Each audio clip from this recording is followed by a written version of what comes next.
is where I lay it down, every burden, every crown. This is my surrender. This is my surrender. And here is where I lay it down, every lie and every doubt. This is my surrender. And I will make room for you to do whatever you want to do whatever you want to. And I will make room for you to do whatever you want to do whatever you want to.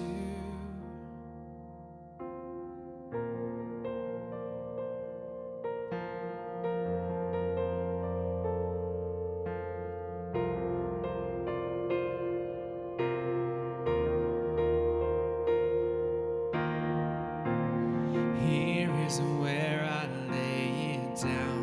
You are all I'm chasing now. This is my surrender. This is my surrender. And here is where I lay it down. You are all I'm chasing now. This is my surrender. And I will make room for you to do whatever you want to do whatever you want to. And I will make room for you to do whatever you want to do whatever you want to. Oh, shake up the ground of all my tradition, break down the walls of all my religion. Your way is better. Oh, your way is better. Shake up the ground of all my tradition, break down the walls of all my religion. Your way is better. Oh, your way is better. And I will make room for you to do whatever you want to do whatever you want to. Oh, I will make room for you to do whatever you want to do whatever you want to. Shake up the ground of all my tradition, break down the walls of all my religion. Your way is better. Oh, your way is better.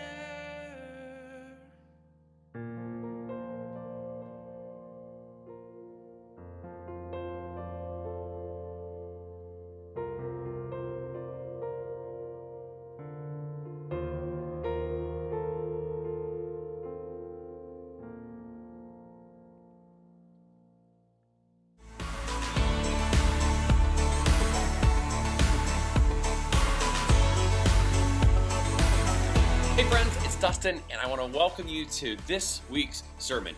We are finishing up our sermon series that we've titled Feltboard Remix. In the sermon series, you'll remember that we've gone back to look at the popular Sunday school, often children's lessons that we grew up accustomed to hearing.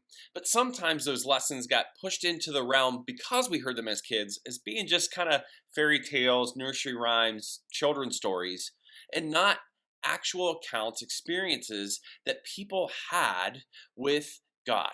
And so we want to go back and we want to remix the series, not change the story, but look at them with fresh eyes to see what we can learn from God's word for our lives. And we're going to end this series with a very famous account of Daniel and the lion's den. If you remember, we started the series by looking at the account from Daniel 3 of Shadrach, Meshach, and Abednego in the fiery furnace. And this, in some ways, forms a bit of a mirror, a parallel. that when we look at the first 6 chapters of Daniel, we see what Bible scholars call a chiasm, meaning there's almost a bell curve, and at each corresponding point of that curve, there are mirror examples to drive a certain point home. Even within Daniel 6 that we are going to read today, there is also a chiasm that forms these kind of corresponding bookends that occur throughout the narrative that are supposed to drive the point home for us. And so, one of the things that we want to make sure that we know when we are reading Daniel chapter 6 is the historical context. A lot has changed from the previous chapters. Remember that the people of the southern kingdom of Judah, many of the brightest, most potential laden individuals, were deported. They were removed. Daniel and his companions were of this group that were exiled, deported from their home. Daniel and his friends would have been just teenagers when this occurred at the hands of Nebuchadnezzar and the Babylonians. But by the time we get to chapter 6, what we are going to read today, many years have passed. So Daniel is a young man, a teenager at the start of the account, and many of us might not be aware that when we get to chapter 6, Daniel is probably a 70-year-old man. This is a life that is a full life, well lived, and in that, Daniel has rose in prominence. God's anointing, God's favor was on him, and so Daniel carried himself with integrity, and that opened up many opportunities for him. When we get to chapter 6 that we're going to read today, we have a new superpower who is on the scene and controlling the situation. Persia. Whereas before this was Babylon, the Chaldeans, now we have the Persians, and Darius is now the leader. And the Persian Empire, of which Darius is ruling over, had a governmental system set up where there were satraps that were seen, we could picture them being almost like mayors or localized officials that would run things on a local level, that then were overseen by administrators. And then those administrators answered to the king Darius. Daniel finds himself being one of 3 administrators within the Persian Empire at this time and oversaw many satraps. In fact, the 3 administrators we see oversaw 120 satraps. So Daniel has grown over his years to an immense point of influence and of privilege. Let's read Daniel chapter 6 that will lead us to what our lesson is of Daniel and the lion's den. In Daniel chapter 6, starting in verse 1, we read, "It pleased Darius to appoint 120 satraps to rule throughout the kingdom, with 3 administrators over them, one of whom was Daniel. The satraps were made accountable to them so that the king might not suffer loss. Now Daniel so distinguished himself among the administrators and the satraps by his exceptional qualities that the king planned to set him over the whole kingdom. At this, the administrators and the satraps tried to find grounds for charges against Daniel in his conduct of government affairs, but they were unable to do so. They could find no corruption in him because he was trustworthy and neither corrupt nor negligent. Finally, these men said, 'We will never find any basis for charges against this man, Daniel, unless it has something to do with the law of his God.' So these administrators and the satraps went as a group to the king and said, 'May King Darius live forever.' The royal administrators, prefects, satraps, advisors, and governors have all agreed that the king should issue an edict and enforce the decree that anyone who prays to any god or human during the next 30 days, except you, your majesty, shall be thrown into the lion's den. Now, your majesty, issue the decree and put it in writing so that it can't be altered, in accordance with the law of the Medes and Persians, which cannot be repealed.' So King Darius put the decree in writing. Now, when Daniel learned that the decree had been published, he went home to his upstairs room where the windows opened toward Jerusalem. 3 times a day he got down on his knees and prayed, giving thanks to his God just as he'd done before. Then these men went as a group and found Daniel praying and asking God for help. So they went to the king and spoke to him about his royal decree.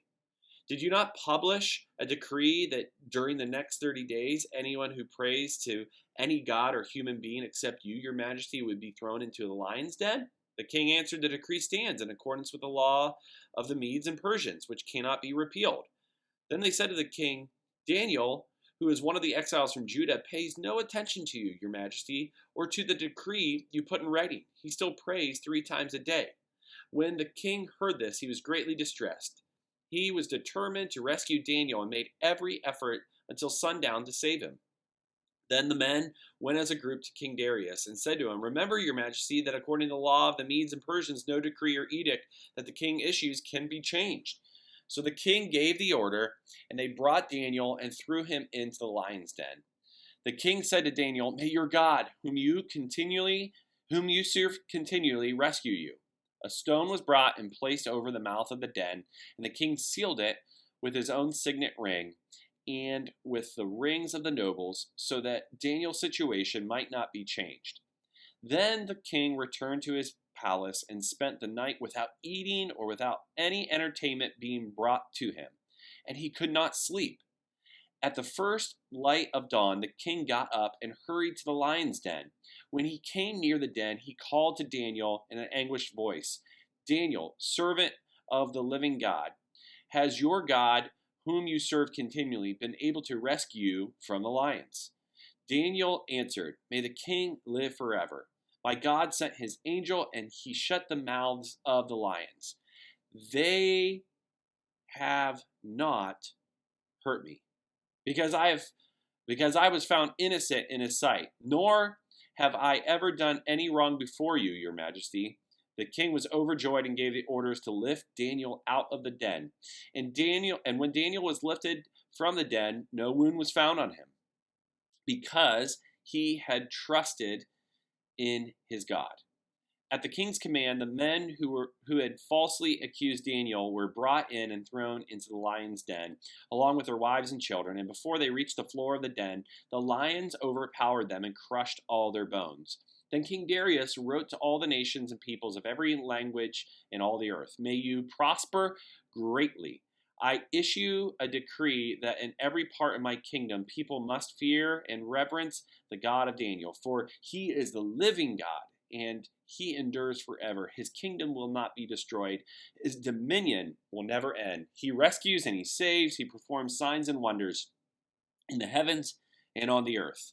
He has rescued Daniel from the power of the lions. So Daniel prospered during the reign of Darius and the reign of Cyrus the Persian.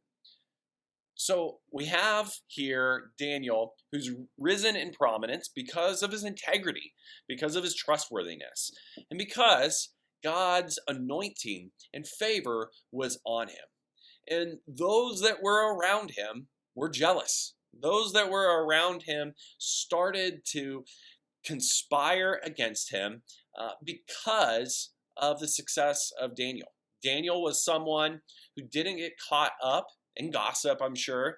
I'm sure Daniel didn't get caught up in taking shortcuts and doing things the quick, easy, even corrupt way that maybe some of his peers would have done. And so this upset them. This also, I'm sure, upset them that they were good Persians. And here is this foreigner who's coming up the ranks, and they probably feared for their jobs. And there's all sorts of things there that led them to conspire against Daniel. And their conspiracy actually goes through. They, in some ways, leverage the law that existed within Persia at this time, meaning once a decree we read was enacted in Persian law, once the king decreed it, even that king couldn't redact it at that point. And so they kind of get everyone together. They go to Darius and they say, listen, we all are on board here, your majesty. How about you go ahead and issue this decree? And we are kind of led to believe Darius is like, well, okay, does it, not knowing the full extent of their conspiracy. And right off the bat, I think there's a lesson to learn here, because Daniel is thrown into the den. Just like what we saw at the beginning of Daniel with Meshach, Shadrach, and Abednego, they get thrown into the furnace, right? They have the integrity, and I think we have the assumption that we're never going to have to be thrown into those dens. As long as we do right, God's going to keep us from being thrown into those furnaces and into those dens. But there is a fallacy in that thinking. There is a fallacy in thinking that just because I do right, things are guaranteed to go right. Just because we do right, it doesn't give us a guarantee that things will go right. Jesus says, in this world, you will have troubles. And we need to remember that our good deeds are not stockpiling guarantees of blessing.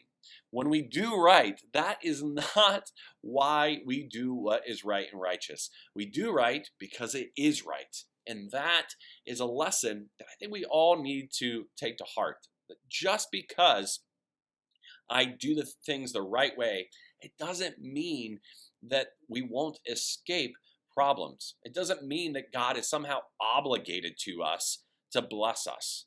And while we might not say it out loud, I think sometimes if we examine our own hearts, we might find that that's not exactly the case. That we do truly on some level believe that God owes me somehow a good life, a blessed life, an easy life, just because we do things the right way. And that's not the case that we see here with Daniel. Daniel is gathered up, and we see that Daniel's made aware of this decree. All right, the king issues the decree. Daniel's aware of it, but what does Daniel do? Daniel then goes and doubles down on his prayer time. He doesn't deter away from what is good before God. He still seeks God. That's a second lesson I think that each of us need to be aware of. Because a lot of times we have this very much redacted, diminished, even truncated understanding of this passage that, Daniel prayed and got thrown into his den because he prayed. No, I mean, in some ways, yes, but we need to identify a second point that is evident here in this text, in that we cannot get caught up in the circumstances and the mess that go on around us and forget about honoring the one who is above us and who is over us. We cannot get caught up in what goes on around us and forget about who is over or above us. Daniel's attention is not fixed on the circumstances around him, but on a king above him. And that is the trajectory of Daniel's life. And it is a trajectory that in this instance leads to him being thrown into the lion's den. Now, this has been a puzzling thing for many scholars because there's a couple things that are odd about this. Zoologically, lions don't live in dens. Lions live and graze out in the open. This is the way that every sort of lion species that there is, every subgroup of lion, they all live in the open. They live not in dens, not in subterranean pits or anything of the sort. And we are left to picture, well, then what was going on here? Now, we do know that in the ancient world, lions were often captured and kept penned up by nobility to show their power. And perhaps this is exactly what was happening here, that a lot of times in the ancient Near East, kings would capture lions and they would keep them penned up for an amount of time, and then they release them to then be hunted. The kings would actually then go and hunt them to show and display their royal power. This is probably what was occurring here. These lions weren't naturally living in this den, but almost undoubtedly were kept in captivity. Another troubling thing that some scholars have pointed out is that we have no archaeological evidence of the Persians doing this, but it doesn't mean that in this instance, in this point in time, that it didn't happen. We have these lions that likely were held captive in some sort of enclosure that Daniel, as a 70-year-old man, is thrown into. And Darius, we read, is beside himself. He cannot believe that this is going on, but feels powerless in the situation, in what he can do.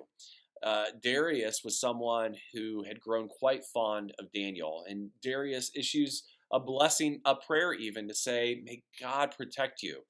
Darius paces all night and at first light runs to the den, has the stone removed that was placed over it, and is overjoyed to find that Daniel is fine. There's no scratch on him. There's nothing that could have been anywhere near indicating that he had been hurt by either his fall into the pit as an old man or by the lions themselves. And Daniel says that God sent his angel. The angel of the Lord came and kept the mouths of the lions shut.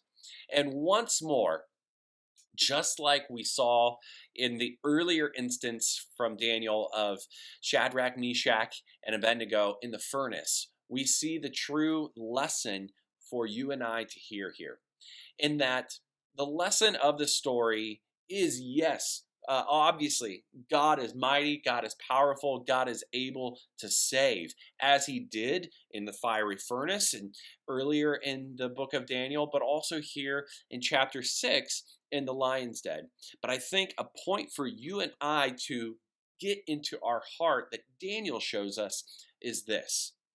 The aim of our life and of our spiritual life, of our prayer life, of our devotion to God is not to escape pain.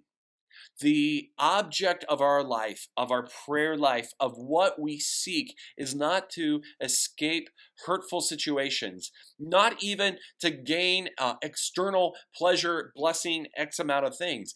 That the lesson we learn from Daniel in this episode of him being thrown in the lion's den is that whether we are aware of it or not, the chief goal of our hearts, the chief thing that we are meant to be pursuing and that God promises us is that he will be with us. The object of our prayers should not be to extract blessing or to escape pain, sickness, or suffering in our prayer lives. Our chief goal in us praying should be to pursue a relationship with God, to be near him, to have his presence near us. And that in that we are made whole. In that we are aligned with him relationally. In that, even though our flesh, our body may indeed fail, our hearts and our personhood and our being are more alive and more intact than anything. And so, friends, I thank you so much for listening to this sermon. I pray that these points and others that you may observe from the reading would saturate your hearts, would find a home in your being, that we would remind ourselves that being a quote-unquote good person does not guarantee that God is somehow obligated to bring only good things our way. God does not owe us anything in that sort of sense.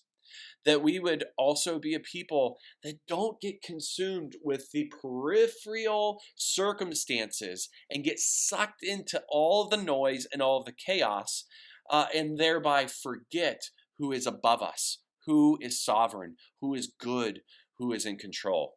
And that lastly, the chief end of our spiritual pursuits would not be that God simply blesses us, simply gets us out of trouble, simply helps us avoid harm, hurt, pain, suffering, struggle, and all those things. But the chief goal would be, God, would you be near me? God, would you be with me? God, can I be with you wherever you are at? May I know your presence, and may that satisfy me above all else. I pray that these truths become a lived reality in your life and that you are indeed blessed by it. So friends, thank you so much. We will see you soon.